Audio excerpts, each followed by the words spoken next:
Hi, everybody. It's Mama Kay coming back at you from Winnipeg, Manitoba, Canada. And I'm so lucky that this person agreed to be interviewed today all the way in Ottawa. I miss her so terribly. She is what I would call one of my crew, one of my inside people that I would go to the ends of the earth for. So without further ado, special guest, who are you? Hello, this is Simone Gendron from Ottawa, but formerly a Winnipegger. Hi, everybody. Simone, what are you doing in Ottawa? I moved here 4 years ago. My husband's in the military and he was posted here. He conducts the central band. And so we packed up and we moved over for quite the adventure here in Ottawa. And first on the agenda for me was finding some work, finding a teaching position. And I was very lucky to find a full-time music position at Ashbury College. And what is the grade level of Ashbury? Ashbury is it's a private school, and there's actually two different schools within Ashbury, but they are connected physically. So there's the junior school, which is grades 4 to 8, and then there's the senior school, grades 9 to 12. And so I am the music teacher in the senior school, so grades 9 to 12. And when does band start? Does it start with you or does it start in the junior school? Yeah, it's very interesting, and I'm very lucky because music does start right in grade 4, and typically band. So some of these kids have started playing in grade 4. That has changed a bit over the last few years. There's a new teacher in there, and they're trying some elementary and some choir in grade 4. It's very interesting because I always thought, man, you're so small when you're in grade 4. How are you going to fit your fingers around all the and produce the air necessary?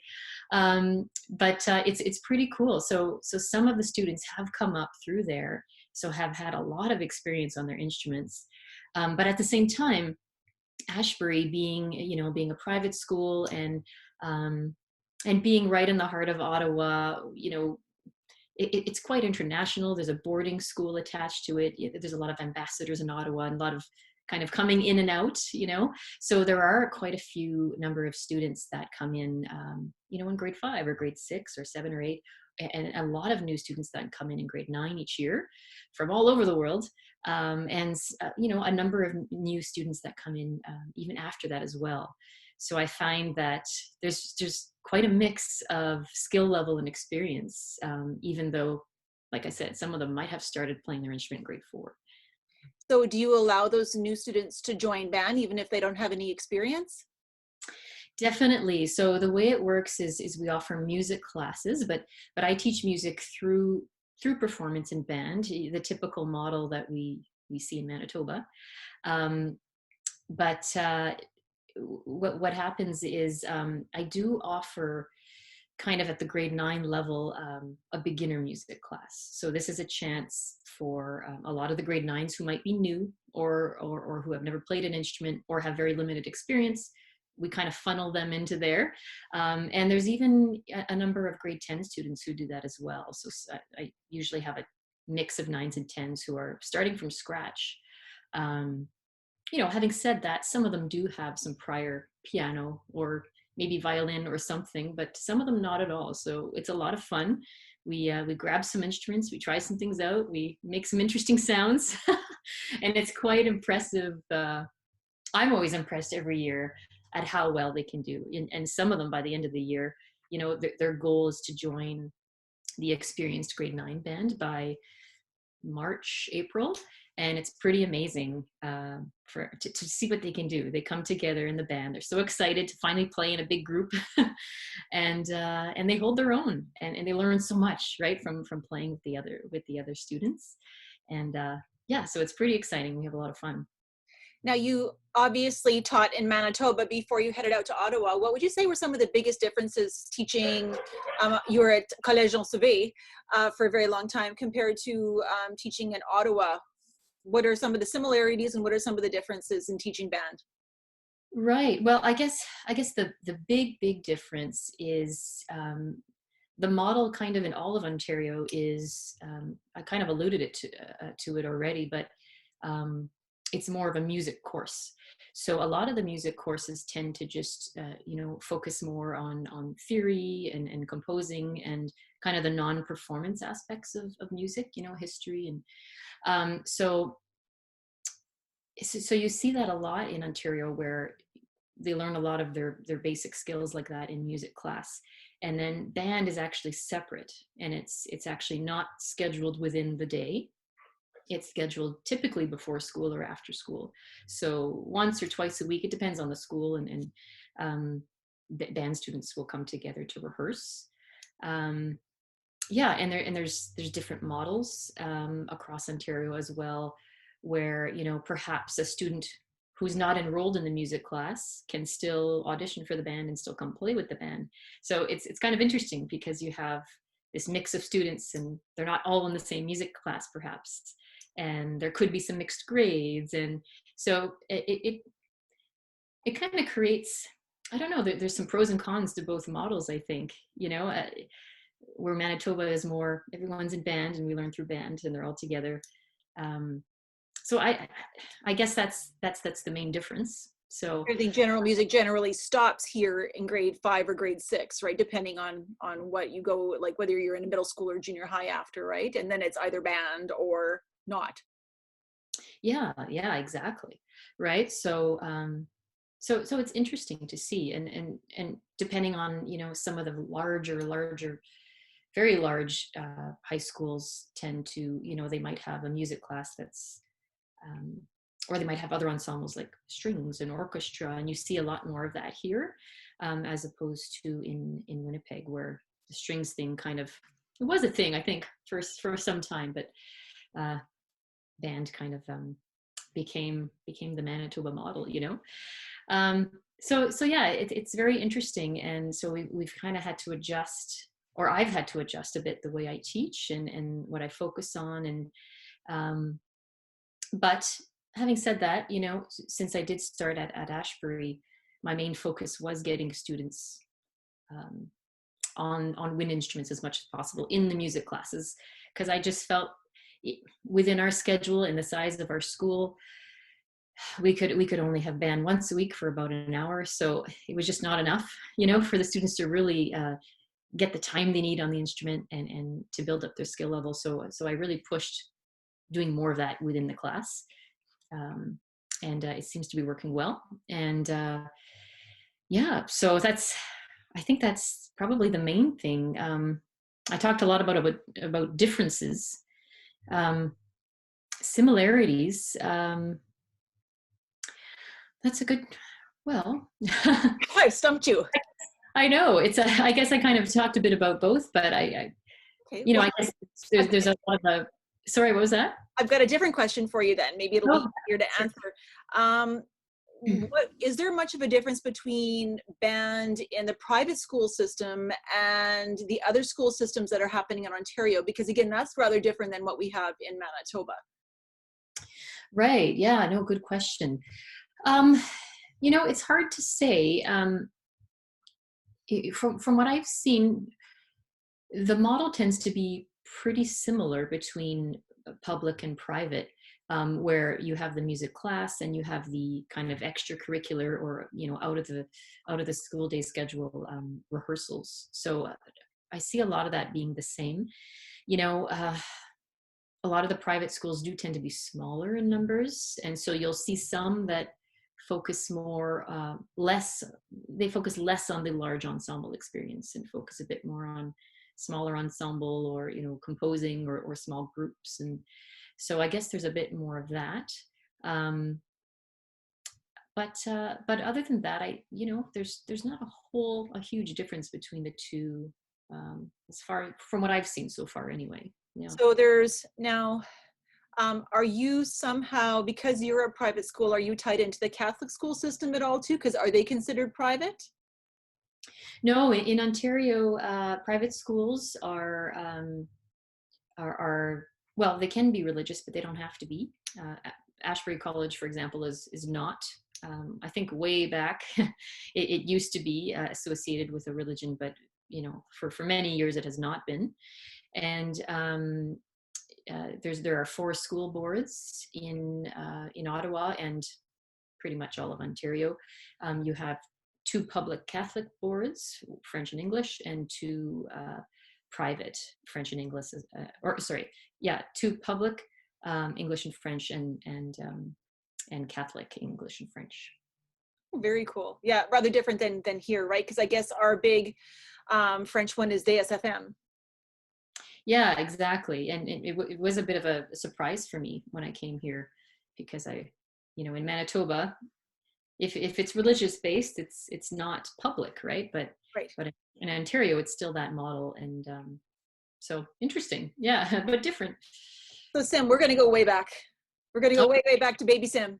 Uh-oh. What's the journey been? How did you even get to the place you are now? What started you off from little Simone? Oh my gosh, yeah. Let's think way back. Well, I didn't have a terribly I think I would call myself a bit of a late bloomer in terms of really studying music seriously. I was exposed to a lot of music as a child. You might remember this too. I don't know if you had those, those big consoles. It was a big piece of furniture that was actually a record player and a radio. Oh yeah, those are great.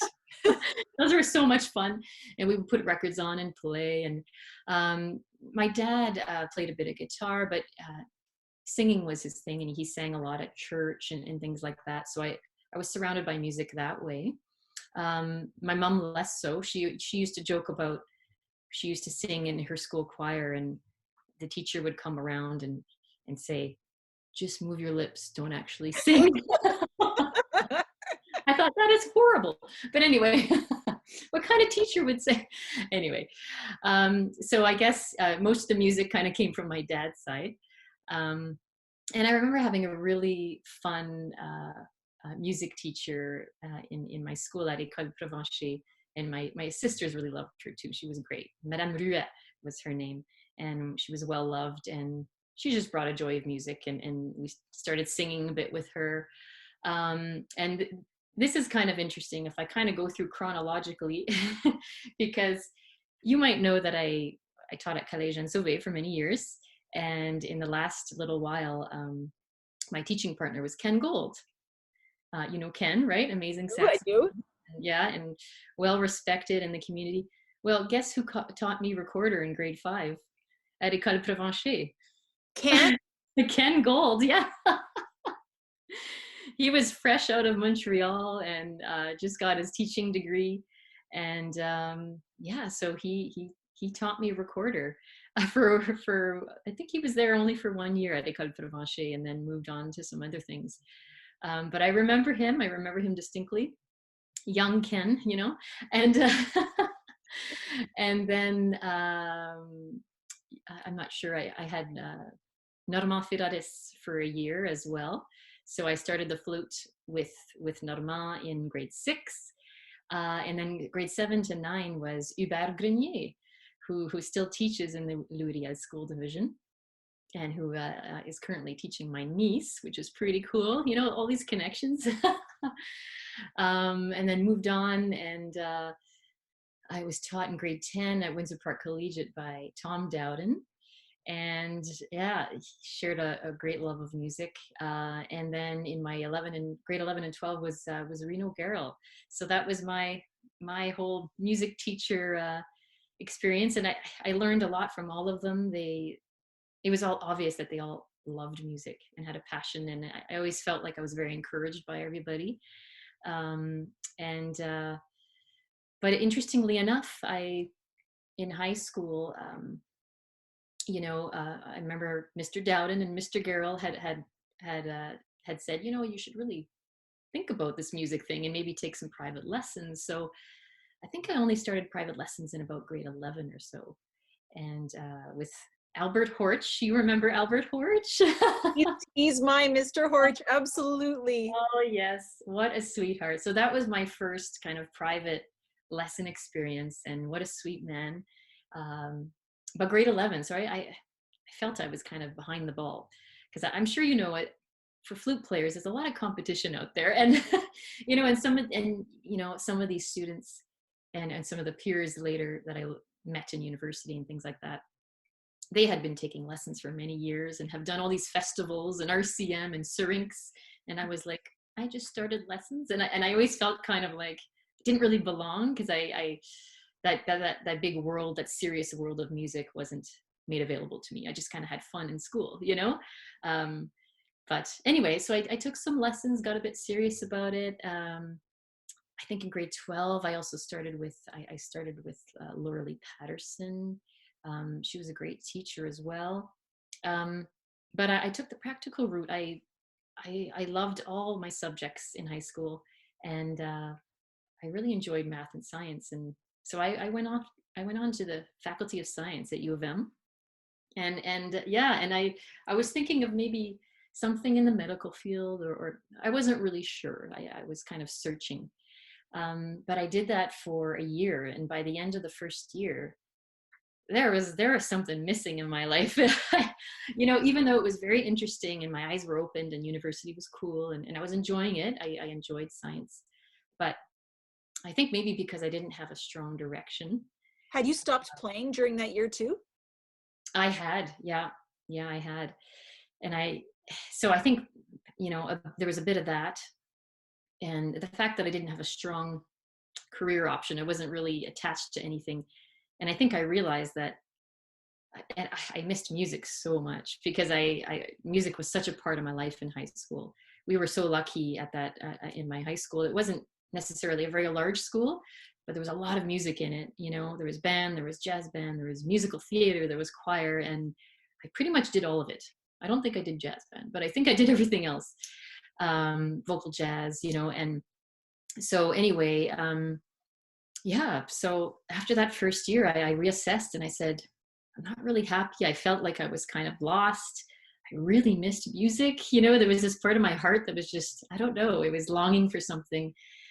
So I talked to a few people, and I talked to Laura Lee, my flute teacher, and I said, I'm thinking maybe of pursuing music. What do you think? I'd need to take lessons again. And by then auditions had already passed for the next year. But I spoke to my parents and everybody, and I came to the conclusion that I was going to make the switch. And I really knew at that point too that, teaching was also calling me. So I had this, I knew music was missing, but I also knew I wanted to share it. So I thought, you know what?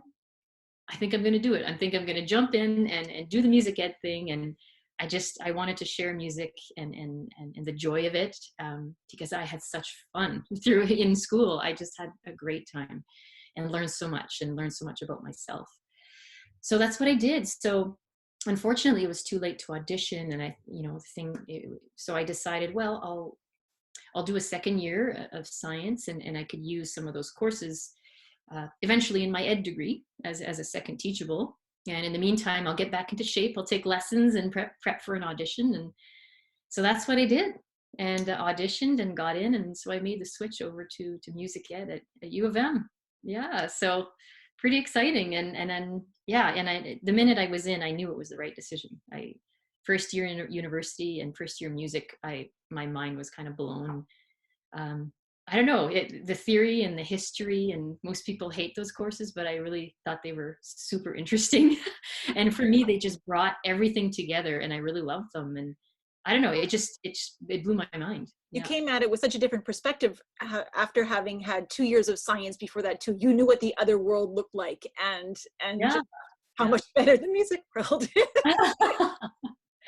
And there's part of music too, I think, that's very scientific and mathematical, and that really appealed to me. And so anyway, so I made the plunge, and I'm very glad. I have no regrets. So what was your first year? Remind me what year you entered music. Oh, okay. So that would have been, I think that would have been 1995. I'm trying to think now.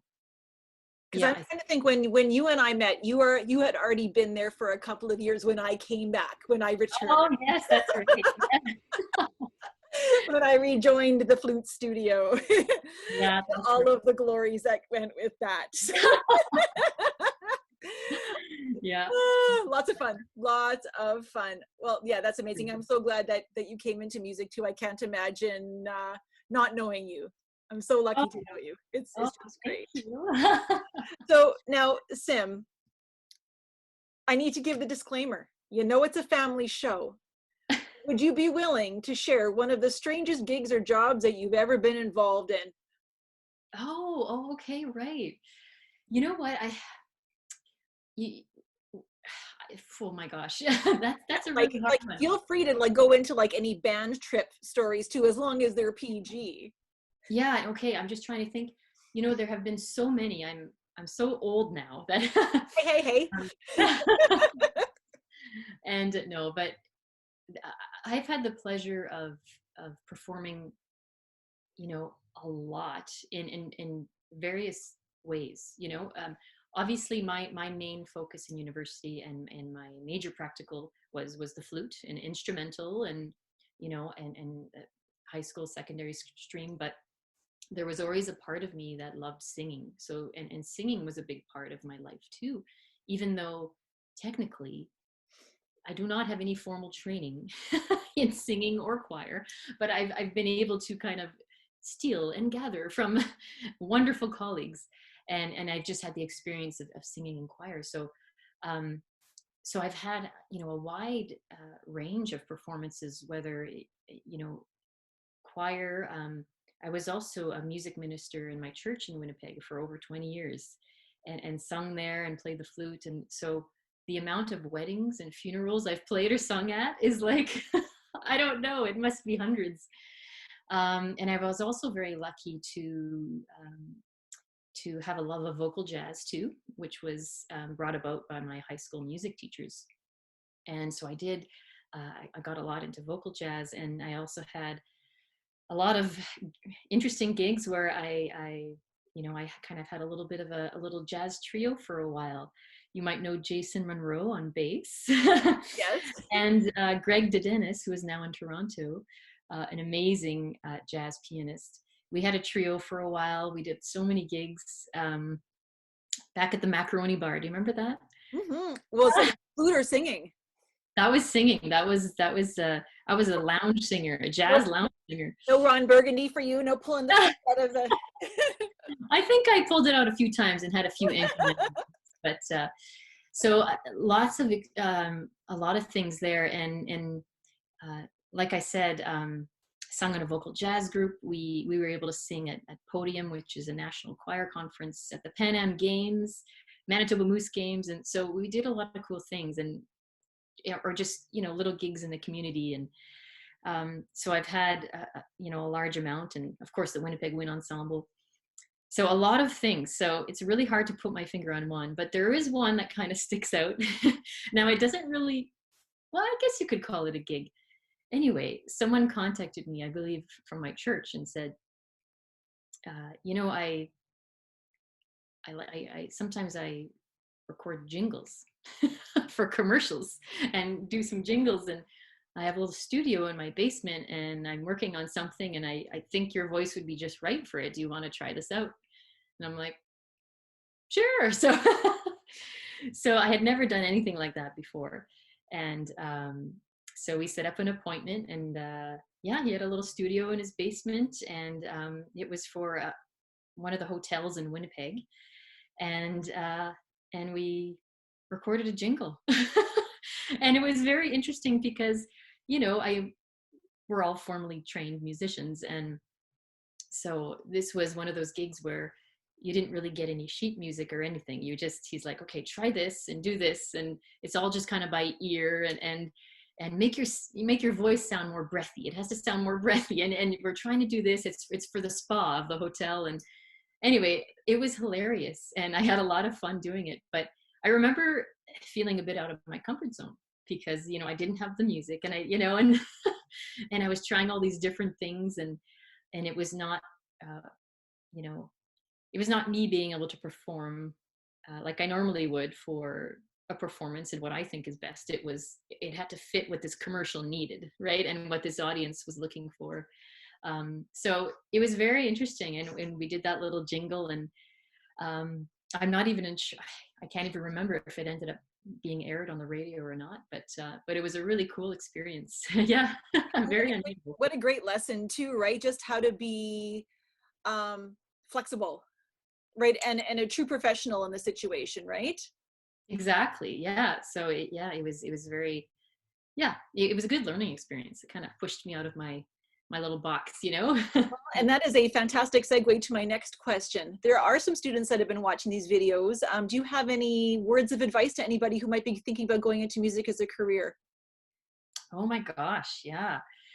Well, I would say, you know, first of all, if this is what you want to do, obviously you need to love it. You need to have a passion, um, which most kids do if they're thinking about it. But I think that's the biggest thing, because it's not necessarily the easiest profession. You know, and some people say, well, go into education and then you could become a teacher, and you know, you get your salary and your benefits, and it's all great. And but teaching it's not easy, and it requires everybody knows, and getting that, you know, a job that works for you and your community. um, it's a lot of work. It's draining, it's exhausting, but oh my gosh, is it ever rewarding as well? You know, so you have to be ready for anything. And you were talking about flexibility and adaptability.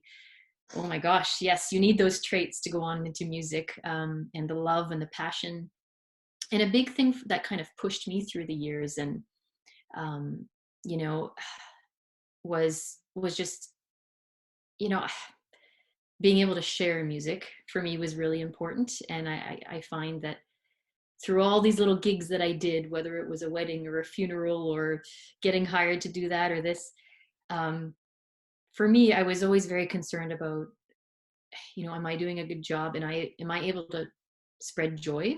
Am I able to give more meaning to this ceremony, or to this, or to this audience? And that gave me a lot of, that was in itself very fulfilling, right? Just knowing that I'm trying my best, I'm putting myself out there, I'm taking all these risks, but I want to make sure it's also done right and in a way that serves the community and the audience. So students have to be ready to do that. You know, this is an art form, it's beautiful, and we're all trying to learn. But in the end, I think it's about service and providing something that people really need to help touch them and touch their lives. Oh, that's beautiful. Oh, thank you. Oh, and again, you're providing these beautiful segues into my next question, Sim. It's like connected. It's the flute thing. So my last question to you, Sim. Do you have any little bits of worldly wisdom of things that are maybe helping you through these times that maybe other people could look to? Oh gosh, yeah. I'm not sure if I'm somebody to take advice from, but no. I think it's just. I think it's kind of what I just said. I'm trying to figure out how best I can serve my students, and how I can um, teach them something about music, but also about life, and keep a sense of community going, even though it's really hard to do that right now. But I'm very blessed to be at Ashbury College. You know, um, it's a nice community, and the families, you know, the students have their laptops, they have access to Wi-Fi. So there's a lot of barriers that they don't have to worry about. That has been very helpful for us to be able to connect. So I feel very grateful for that. So I've been able to reach all of my students. We've been able to connect online and interact and share videos and see each other play, and you know, and sharing some compositions. Man, what these students can produce just blows my mind every year. They're so creative. And in all of that, you know, like I said, Ashbury is also a boarding school. So we have students all over the world. So some of them have gone home and they're in different time zones, and we're trying to manage all of this, and they're doing fantastic, right? So I think it's just do your best, you know, and try to best serve these students, you know, with what you have. And if you're spreading love, and if you're spreading the joy of music, it's going to reach them somehow, you know, and that's all really we can do. No, that's absolutely true. Sim, you spread so much joy through just being your friend and getting to make music with you. And yeah, I feel very grateful that you are in my life and that we somehow found each other in Oh, this crazy world. So yeah. thank you for taking time today. It was truly a pleasure to get to talk to you. I wish I could come and see you in Ottawa this summer. That Oh, was that would be fantastic. absolutely wonderful. So as soon as we're allowed to get visiting again and flying places, let's make that happen. Definitely. And Joanne, the feeling is mutual. I love you. I adore you. You're amazing. What you're doing with these interviews is amazing, connecting everybody.